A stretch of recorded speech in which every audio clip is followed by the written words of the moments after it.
En Salud, Dinero y Amor te acompañamos, te orientamos, te decimos, te recomendamos.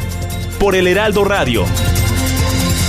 Muchísimo gusto saludar a Claudio Martínez, él es asociado del despacho de La Vega y Martínez Rojas. Claudio, muy buenas noches, qué gusto saludarte, excelente año. Hola, muy buenas noches, Male y Romina, ¿cómo están? Igualmente, feliz año y espero que tengan un buen año. Gracias, Claudio. Oye, ¿y cómo estás viendo el incremento del salario mínimo para este año? Pues mira, primero antes de hablar del incremento salarial, creo que es importante definir qué es el salario mínimo en México y cómo está regulado, para poder entender verdaderamente a quiénes son aquellas personas que más les va a afectar. El salario mínimo se encuentra definido en el artículo 90 de la Ley Federal del Trabajo, en donde lo define como aquella mínima cantidad que debe de ser suficiente para satisfacer las necesidades normales de un jefe de familia, en un ámbito ya sea material, social y cultural, con la finalidad de proveer la educación obligatoria de sus hijos. Creo que esto es muy importante porque ya partiendo de esta definición, nos damos cuenta a quién realmente afecta el salario mínimo y la inflación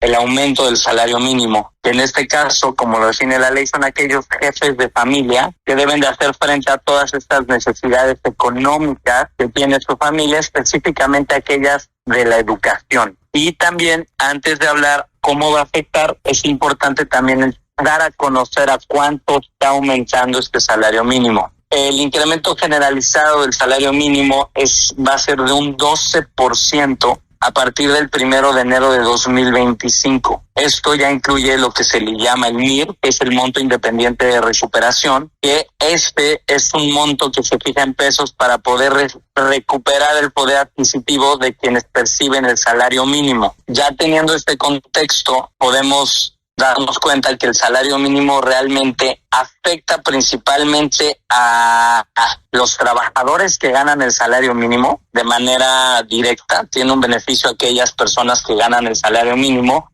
ya que verán un aumento a sus ingresos y mejorará la capacidad adquisitiva para poder cubrir las necesidades básicas. Claudio, muy buenas noches. Te saluda Romina Román. Estamos hablando de cerca de 278.80 pesos diarios y para la zona libre de la frontera 419.88. ¿Cómo ves este nivel salarial, este nivel de salario mínimo respecto a otros países? ¿Estamos en un buen rango? ¿Nos falta mucho o ya nos adelantamos respecto a otras economías? Pues mira, en comparación con otros países, el salario de México todavía se encuentra en un nivel bajo, a pesar de que los ajustes recientes últimamente han sido muy altos. El salario mínimo en contra de otros países en México, el mexicano, es importante hacer notar que a partir del 2025 nuestro salario mínimo, pues si lo comparamos con Estados Unidos, donde el salario mínimo federal es de $7.25 por hora, lo cual equivale a $58 diarios, o Canadá, que rondan alrededor de $11 y $16 canadienses. Sí es una diferencia muy mayúscula con los dos agentes más cercanos que tenemos en México. Sin embargo, si lo podemos comparar con otros estados como Chile, donde el salario mínimo mensual es de $490, y en Brasil, donde es $280, sí nos quedamos un poco bajos, sí le falta un poco al país para poder avanzar. Sin embargo, es muy importante tener en cuenta que a pesar de que en América Latina nos estamos en una posición media alta, el Estado no puede simplemente elevar el salario mínimo a lo que ellos quieran o se les antojen, ya que el salario mínimo se ve afectado por diferentes contextos económicos. Claudio, pero sabemos que hay un tope. ¿Cuál sería bajo las condiciones económicas laborales en las que estamos viviendo actualmente? Sí, o sea, el tope al que podría llegar nuestro salario mínimo debe de ser observado a través del contexto económico que tenemos y el crecimiento global que vamos teniendo en México.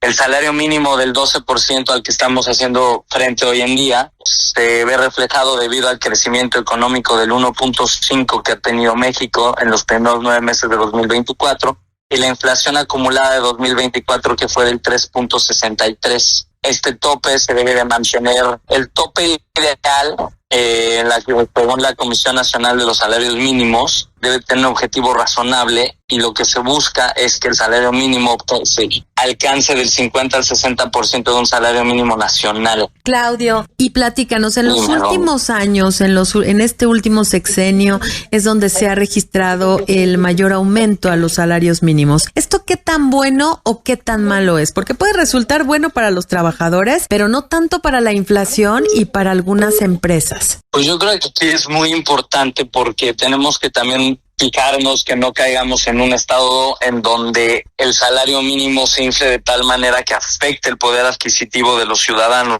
Es muy importante darnos cuenta que por eso mismo tenemos el MIR, porque si se eleva el salario mínimo de una manera en la que no estemos haciendo frente a las realidades económicas y sociales del país, es como mentirle a la gente que gana el salario mínimo, porque a pesar de que numéricamente obtengan un salario más alto, adquisitivamente puede que eso no se vea reflejado. Entonces sí es muy importante que el salario mínimo no crezca de forma desproporcional al contexto económico que tenemos en el país. Oye, Claudio, pero entonces este incremento salarial que tuvimos en el cierre del año del 2024 prácticamente influye o va a afectar o a beneficiar el salario de quien comienza a trabajar, ¿es correcto?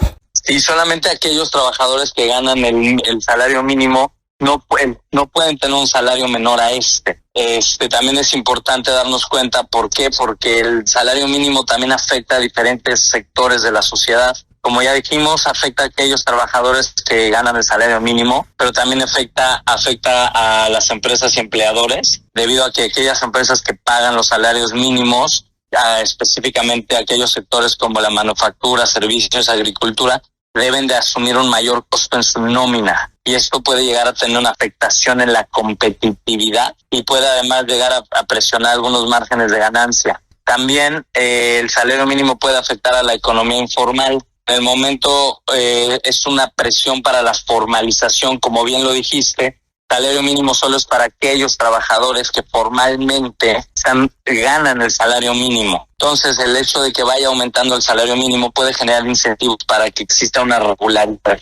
También existe aquellos empleadores que pueden optar por permanecer en la informalidad para evitar gastos adicionales que genera el aumento de salarios mínimos. Claudio, ¿y qué porcentaje de trabajadores aproximadamente, o son muchos o pocos los trabajadores que todavía reciben un salario mínimo? Bueno, según los datos más recientes de la Encuesta Nacional de Ocupación y Empleo del INEGI, el porcentaje de mexicanos trabajadores que perciben el salario mínimo ha disminuido en los últimos años gracias a los ajustes del salario mínimo. El porcentaje actual que gana el salario mínimo es aproximadamente del 13 al 15% de los trabajadores formales, aquellos que perciben el salario mínimo. De acuerdo a la distribución de ingresos en México, los trabajadores con ingresos iguales o menores al salario mínimo oscilan entre el 5.5 y 6 millones de personas. Esto considerando la población económicamente activa, que es de más de 61 millones de trabajadores. Pues información muy interesante, útil, la que nos proporcionó Claudio Martínez. Él es asociado del despacho de La Vega y Martínez Rojas, un conocedor, un experto en este tema. Vamos a seguir platicando contigo, Claudio. Ojalá que sea la primera de muchas entrevistas que podamos tener contigo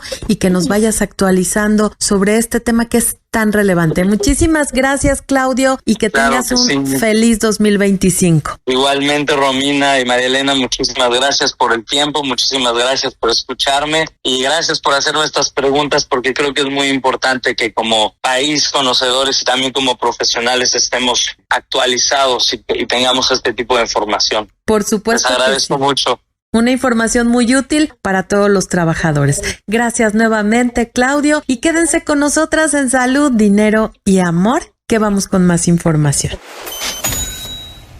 Y en este arranque de año hay que también estar bien en cuanto a salud emocional se refiere. Eso influye muchísimo en todo lo que hacemos. Y para platicar del tema nos da muchísimo gusto saludar ya vía telefónica a Xochana Turquia. Ella es terapeuta cognitiva conductual. Xochana, qué gusto saludarte. Excelente 2025. Hola, buenas noches. Feliz año. Años nones, años de dones.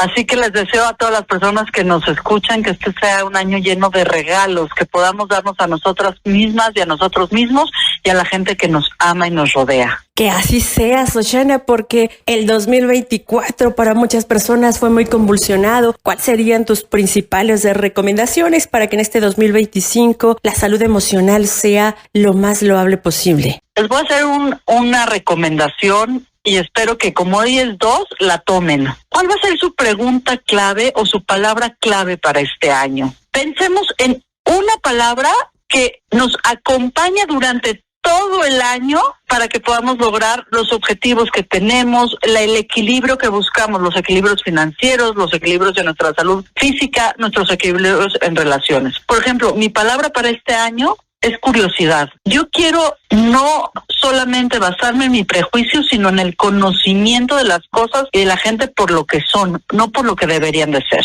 Y ese es mi primer tip que pongo en la mesa. Y que nos escriban en las redes sociales del programa cuál va a ser su palabra clave para este año. ¿Cuál es la palabra, el concepto que los va a acompañar? ¿Qué opinan, amigas? Perfecto, la mía va a ser crecer. Romina, ¿la tuya? Pues seguramente, no sé, ahora sí que me agarraron en curva, pero en lo que pienso en la respuesta, platícanos, ¿cuáles son las recomendaciones para iniciar este año, Xochana? En términos emocionales.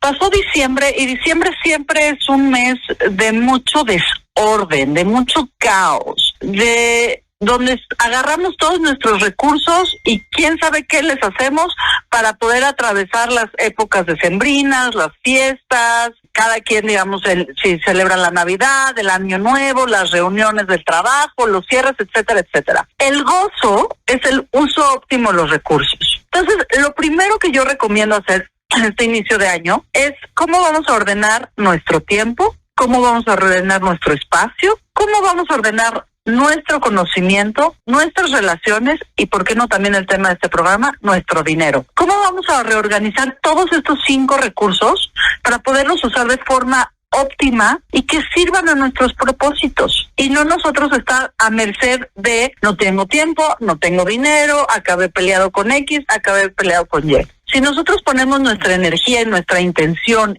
y el uso adecuado de estos 5 recursos, tiempo, espacio, conocimiento, relaciones y dinero, vamos a lograr una mayor armonía entre nuestro deber ser, es decir, nuestro propósito, lo que quiero lograr, y nuestro gozo, nuestro uso óptimo de los recursos. Y esto va lo mismo para las relaciones interpersonales, que para la salud, que para incluso los temas financieros. Xochana, pero hay actividades que podemos hacer desde casa para que en este 2025 tengamos un poco de mayor estabilidad emocional. Sí, que los objetivos sean claros y medibles. Si no se atragantaron con las 12 uvas, los felicito. Pero aquí hay personas que se meten las 12 uvas así para que ver los propósitos del año o el calzón rojo. Ponemos ilusiones demasiado grandes y no ponemos un plan de acción atrás de estas. Entonces yo diría, vamos a ponernos objetivos no de todo el año, no de aquí, por ejemplo, a la primavera, el 21 de marzo. ¿Cómo voy a medir ese cambio? ¿Qué recursos y qué tiempo le voy a poner para realizarlo? Cuando el objetivo es demasiado grande, lo que nos genera son 2 cosas. 1, la ansiedad de, híjole, nunca lo voy a lograr, y la frustración de, ¿para qué lo intento? Entonces, si quitamos la ansiedad y la frustración ante los propósitos del año y los convertimos en objetivos pequeños, medibles, transitables, entonces va a ser mucho más fácil que tengamos la estabilidad y la armonía emocional, financiera y relacional a la que todos añoramos. Xochana, me voy a salir un poquito de este tema, pero que al final de cuentas redunda en lo mismo y es el cuidado, el amor a los hijos. Yo he leído algunos artículos tuyos sobre cómo lidiar con la rebeldía de los hijos, cómo terminar con esta rebeldía, sobre todo cuando son adolescentes. Yo tengo una adolescente y otra que va a iniciar en esta etapa. Danos algunas recomendaciones, porque creo que esto es bien importante para iniciar y terminar el año bien. Creo que lo primero es entender que nada es personal. Las personas adolescentes están viviendo unos cambios hormonales tremendos para los cuales nuestra sociedad no está diseñada. Yo insisto mucho que los adolescentes lo primero que necesitan es dormir.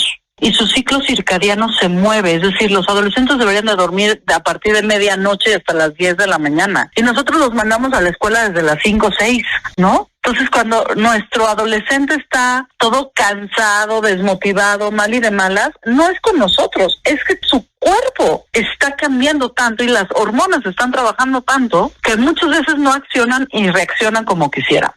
La segunda recomendación, y esto es para que no nos rindamos las personas que nos dedicamos a la crianza, es que nosotros somos el lóbulo frontal de nuestros hijos. El lóbulo frontal es aquel que se encarga de la toma de decisiones conscientes, es aquel que se encarga de decir esto es una buena decisión, esto es una mala decisión. El lóbulo frontal cuando estamos en la adolescencia no funciona tanto como quisiéramos porque el cerebro está en una poda neuronal, es decir, los neurotransmisores y los caminos para la toma de decisiones se están modificando por los baños de hormonas. Entonces, no confiemos en que nuestro adolescente va a tomar buenas decisiones porque ese área del cerebro que se encarga de tomar buenas decisiones se está modificando. Es como si quisiéramos dormir en una habitación que está en reparaciones. Están poniendo apenas la pintura, está fresca la pintura, el carpintero no ha acabado de armar los muebles y nosotros queremos tener una noche plácida ahí, pues buena suerte, porque no están los recursos ahí puestos. Entonces yo creo que con estos dos elementos, para empezar, podríamos acercarnos mejor con nuestros adolescentes. Entender que nada de lo que están haciendo tiene que ver con su relación personal con nosotros, sino que en serio la están pasando muy difíciles y que los cambios son muy duros y que la sociedad no está dispuesta, es decir, no está organizada para hacer frente a esa adolescencia. Y dos, que todavía tenemos la responsabilidad de tomar decisiones por ellos, que no los podemos dejar solos en estos procesos y darles herramientas para que empiecen a tomar mejores decisiones. Shoshana, en el 2024 la depresión fue una de las enfermedades que tuvo un despunte impresionante. ¿Qué recomiendas al respecto en este 2025? Sí, mira, la depresión, hay una fórmula que a mí me gusta mucho para defendernos de la depresión y es que es primero la acción y después la motivación. Cuando ya llegó la depresión, cuando ya llegó y se instaló la tristeza, no tenemos energía ni gasolina para hacer nada, no tenemos ganas de hacer nada. Pero es justamente la evidencia que nos da la acción, la evidencia de buenos resultados, la evidencia de la conexión, la evidencia de la relación, lo que nos ayuda a subsanar la tristeza y regresarnos el propósito, es decir, el para qué estoy haciendo lo que estoy haciendo. Sin esa evidencia, es muy difícil que rompamos el ciclo de la tristeza. Entonces, primero la acción y después la motivación. Y no es sencillo, hay veces necesitamos que nos acompañe la gente que amamos, hay veces necesitamos que nos acompañe un terapeuta. Y la otra cara de la moneda de la depresión, que es la ansiedad, se genera cuando tenemos esta sensación de que nada es suficiente. Vivimos en una sociedad de alto consumo no solamente de cosas, sino también de dopamina. Necesitamos satisfactores lo más rápido posible. Y esto en las redes sociales lo vemos todo el tiempo, ¿no? Este dedito hacia arriba para ver el siguiente reel, el siguiente tweet, lo que sigue, nos hace siempre querer más satisfactores con menos esfuerzo. Tener conciencia de que las cosas buenas llevan un proceso y que tenemos que confiar que en ese proceso va a haber errores y que va a haber fallos y que también eso va a pasar, nos va a ayudar mucho a lidiar con el proceso que estamos viviendo y va a tocar las herramientas de la resiliencia, es decir, qué herramientas ya tengo para atravesar este momento. Y como sociedad, ¿qué podemos hacer?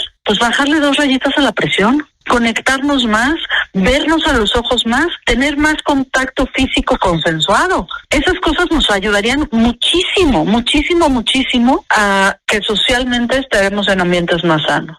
Pues importantísimo esto que nos platica Shoshana Turquia. Ella es una experta terapeuta en temas cognitivo-conductuales. Muchísimas gracias, Shoshana. Pues seguiremos platicando contigo. Nada más regálanos, por favor, antes, ¿dónde te podemos seguir? ¿Cuáles son tus redes? ¿En dónde te podemos leer? En todos lados estoy como Shoshana Turquia, se escribe con K, SHOSHANA-TURKIA. Estoy en todas las redes, las uso poco, la verdad. Y si necesitan consultas, si se sienten tristes, deprimidos, decaídos y nada les satisface, si dices, híjole, tengo todo y aún no me sabe a nada la vida, mándenme un WhatsApp al 55 52 16 11 88 para buscar una solución de acompañamiento terapéutico que sea óptimo para ustedes, ya sea en consulta conmigo o en alguna de las redes de apoyo a los cuales con las cuales colaboro. Gracias como siempre a Shoshana Turquía. Ella es terapeuta cognitiva conductual, una verdadera especialista en estos temas. Muchísimas gracias, Shoshana. Gracias, amigas, y feliz año, que sea un año extraordinario, donde podamos acabar un año con buenas memorias, con buenos afectos y buenos recuerdos en el corazón. Que así sea. Mis mejores deseos para todas y para todos. Igualmente, que así sea.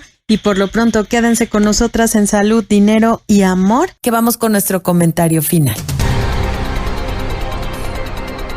El comentario final en Salud, Dinero y amigo, gracias por tu apoyo, por el de Armando, el de Yasmín, este gran equipo, y vamos con todo en este 2025. A todos los pequeñitos, niños, recuerden que el domingo en la noche, ya entrada la madrugada del lunes, llegan los Reyes Magos. Hay que portarse bien porque todo lo ven, pero también hay que agradecer lo que nos traigan. Si no llegó lo que pedimos, seguro el siguiente año vendrá, pero nunca hay que dejar de creer. Que pasen un gran fin de semana. Si regresan a casa, hay que hacerlo con cuidado, evitar manejar de noche, no hay que detenernos en las carreteras, hay que tener presente que siempre hay alguien que nos espera. Por lo pronto, a María Elena Vega y a una amiga, Romina Román, no nos resta más que desearles salud, dinero y amor. Salud, Dinero y Amor con María Elena Vega y Romina Román. Lunes 10 de la noche, jueves 9 de la noche. Sigue teniendo una excelente noche en el 98.5 de El Heraldo Radio.